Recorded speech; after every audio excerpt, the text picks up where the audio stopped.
रात के 10:30 बज रहे थे।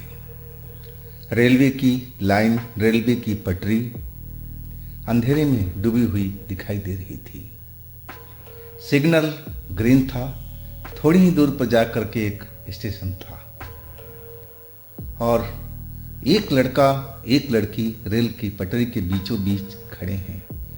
लड़की लाल रंग का कपड़ा पहन रखी है और जो लड़का है सफ़ेद रंग का शर्ट पहने हुए है।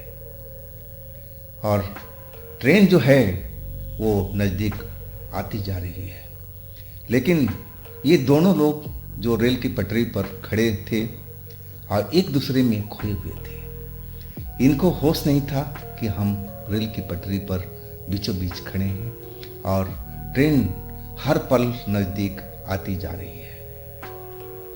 और उसी वक्त उस रेल की पटरी के पास दो युवक उस रेल में जा रहे थे, दूसरी तरफ जा रहे थे और वो जो ट्रेन थी अब बिल्कुल नज़दीक पहुंच गई थी।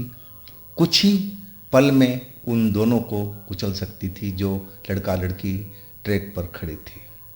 लेकिन दो नौजवानों ने देख लिया और उनको समझ में आ गई थी कि शायद ये दोनों सुसाइड करने वाले हैं और वो दोनों नौजवान दौड़ करके उस लड़का लड़की के पास पहुंच गए। लेकिन जैसे ही उस लड़का लड़की के पास पहुंचे, लड़की तो जैसे हवा में गायब हो गई थी। बस वहाँ पर अकेला लड़का अब दिखाई दे रहा था जो बिल्कुल अपने होश में नहीं लग रहा था। और उन दोनों नौजवानों ने उस लड़के को रेलवे ट्रैक से खींच दिया। अगर कुछ ही देर हो जाता तो ट्रेन उसको कुचल करके आगे चल देती।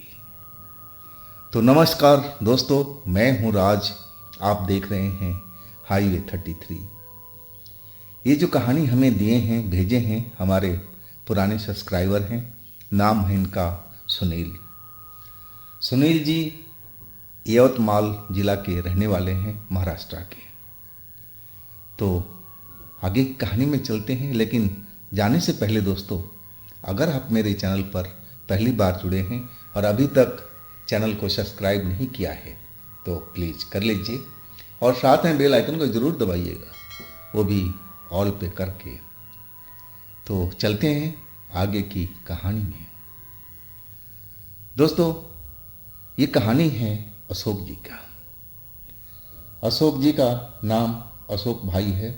ये गुजरात के रहने वाले हैं और इनके पिता बहुत साल पहले यवतमाल में, जो महाराष्ट्र में है, वहाँ पर आकर के बसे थे। उनके घर में आपसी भाइयों में झगड़ा वगड़ा चल रहा था, इसी वजह से गुजरात छोड़ कर के महाराष्ट्र में आ गए थे। आइए, सुनील जी के जानने वाले लोग हैं और ये कहानी उन्होंने सुनील जी को अपना शेयर किया था। जो अशोक भाई थे, उनका पिता का नाम था बिलाजी भाई बडेरा। में ये पढ़ रहे थे, 12वीं इन्होंने पूरा कर लिया था अशोक जी ने। इसके बाद ये आगे पढ़ना चाहते थे, लेकिन इनके जो पिता थे वो एक छोटा सा किराने का दुकान खोल रखा था और उसी के आय से इनका घर बार सब चलता था। अब अशोक जी का पिता का हिम्मत नहीं था कि बेटे को कॉलेज में भेजा जाए और तभी उनको ध्यान आया कि उनका भाई महाराष्ट्र में रहता है, अकोला में, तो क्यों ना अशोक को वहाँ पर पढ़ने के लिए भेज दिया जाए। और फिर अशोक जी अपने चाचा के पास अकोला चले गए थे। अशोक जी होनहार छात्र थे, पढ़ना चाहते थे कैसे भी। अब उनको मौका मिल गया था, वो अकोला में अपने चाचा के पास जा कर के उनके कॉलेज में एडमिशन हो गया था। पढ़ाई उनकी हो रही थी, लेकिन उस घर में ऐसा कोई था जो अशोक को चाहता नहीं था कि अशोक इस घर में यहाँ पर रहे। वो थी अशोक जी की चाची। वो हमेशा अशोक जी को तंग करती थी। खाने में रूखी सूखी रोटी और बासी खाना खिलाया करती थी। लेकिन ये सब अशोक जी सहते हुए अपनी पढ़ाई को जारी रखा। वो अपने पढ़ाई में ध्यान देते थे खाने पीने पर। उनका शौक़ तो था कि वो भी अच्छे खाना खाएं, अच्छा पहनावा करें, लेकिन उनके बस की बात नहीं थी। जो भी मिलता था वो खा पी करके अपने कॉलेज चले जाते थे। लेकिन वो सब खाना खा करके अब अशोक जी का तबीयत बिगड़ने लगा था। फिर उन्होंने अपने पिता को एक पत्र लिखा कि ऐसा ऐसा मेरी हालात है, अगर मैं यहाँ का खाना खाता रहूँगा चाची का हाथ का, तो मैं पढ़ नहीं पाऊँगा, मैं वैसे ही बीमार हूँ। अगर आप हो सके तो मैं एक एड्रेस देता हूँ, मेरे दोस्त का है, उस पर कुछ पैसा आप मनी ऑर्डर कर दो, ताकि मैं एक टाइम का जो खाना है बाहर में खा सकूं, भरपेट और स्वास्थ्यवर्धक खाना। अब पिताजी ने उसकी चिट्ठी पढ़ी अशोक जी की, और वो उसी में जगह पर जहाँ पर एड्रेस दिया था वो वहाँ पर कुछ पैसा वो भेजने लगे, ताकि अशोक जी का जो भोजन का काम है चल सके। वो अपने भाई से कोई बातचीत नहीं करना चाहते थे, और वो चुपचाप जो पैसा अशोक जी ने मांगा था उसी एड्रेस पर हर महीने मनी ऑर्डर कर रहे थे। अब अशोक जी मनी ऑर्डर तो अब आने लगा, पैसा इनके पास में आ गया था। अब इन्होंने रेलवे लाइन के उस तरफ में जो एक होटल था, एक मेस था, वहाँ पर वो जा कर के रात का खाना खाने लगे। हालांकि सुबह का खाना वो घर से ही खा करके जाते थे, जो चाची उनको देती थी, और दोपहर को तो उनका कॉलेज में ही काम चल जाता था। लेकिन जो रात का खाना था, जब वो घर आ जाते, इसके बाद कोई ना कोई बहाना करके रात के टाइम में वो चले जाते थे रेलवे लाइन के उस तरफ में जो एक मेस था, एक होटल था।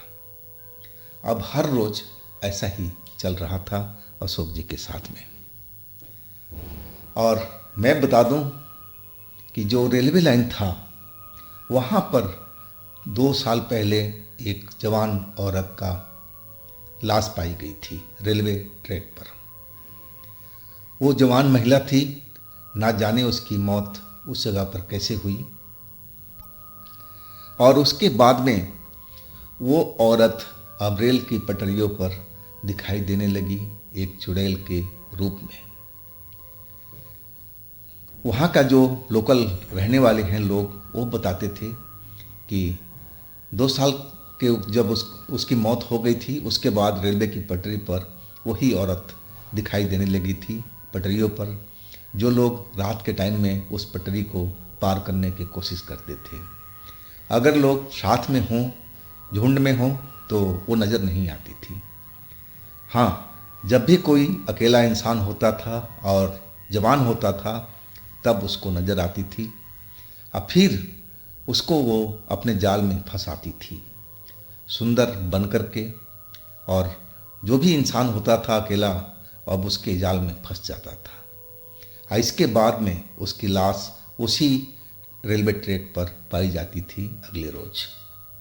तो ऐसे कहानी बहुत चल चुका था, कई लोगों का वहाँ पर ऐसे ही लाश पाई गई थी। अब जो लोकल लोग थे वो तो जानकार थे, जानते थे कि यहाँ पर एक चुड़ैल का आतंक शुरू हो गया है। लेकिन जो बाहर के लोग थे उनको इन चीज़ों को कोई भी जानकारी नहीं थी। अब बाहर के लोगों में अशोक जी भी थे, उनको भी उस जगह का इतिहास का पता नहीं था कि वहाँ पर रात के टाइम में क्या होता है। अब अमावस की रात को खास करके वो नज़र आती थी, और अशोक जी रात के टाइम में जो रेलवे लाइन के उस तरफ में जो मेस था, ढाबा था, वहाँ पर खाना खाने के लिए गए थे।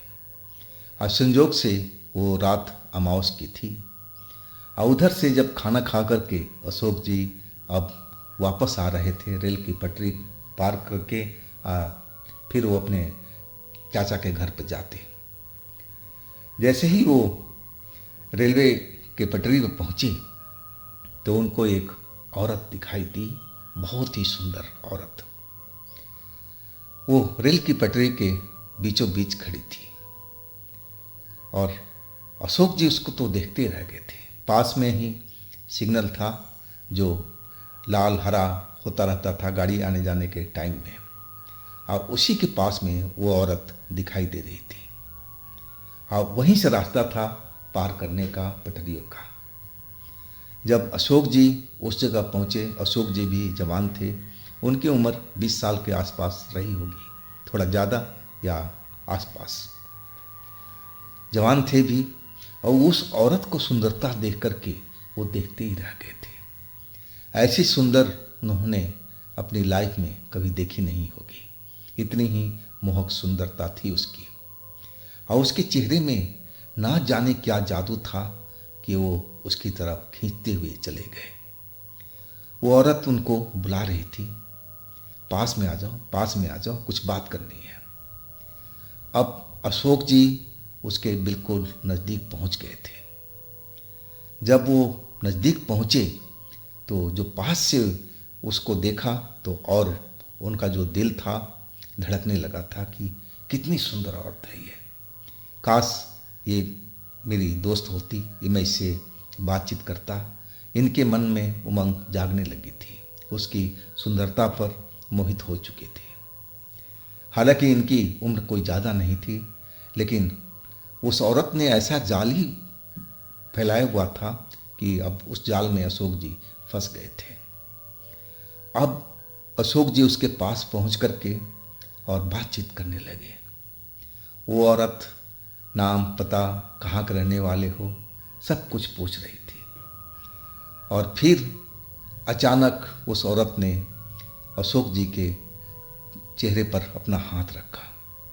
और जैसे ही हाथ रखा, अशोक जी का पूरा शरीर में जैसे बिजली सी दौड़ गई थी।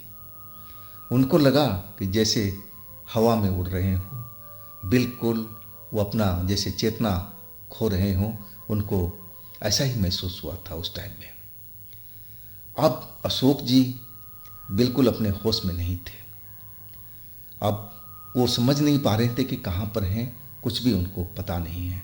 कहा जाए तो एक बेहोशी की अवस्था में पहुंच गए थे। और वो औरत खड़ी उस जगह पर अब ट्रेन का इंतज़ार कर रही थी।